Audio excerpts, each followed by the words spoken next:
Under fjolårets Computex så visar japanska Topre upp ett tangentbord med 256 aktiveringspunkter. Det visar sig att det kommer bara säljas i Japan, så istället visar de upp det här. Det här är något mer avskalat med 3 aktiveringspunkter per tangent. Det går även att ställa in direkt på tangentbordet vilka som ska ha vilken aktiveringspunkt. Och de finns i 1,5 mm, 2,2 mm och 3 mm.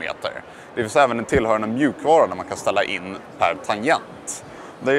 Just nu så kommer det här dyka upp lite senare i året, runt oktober gissar de, på runt $230-250.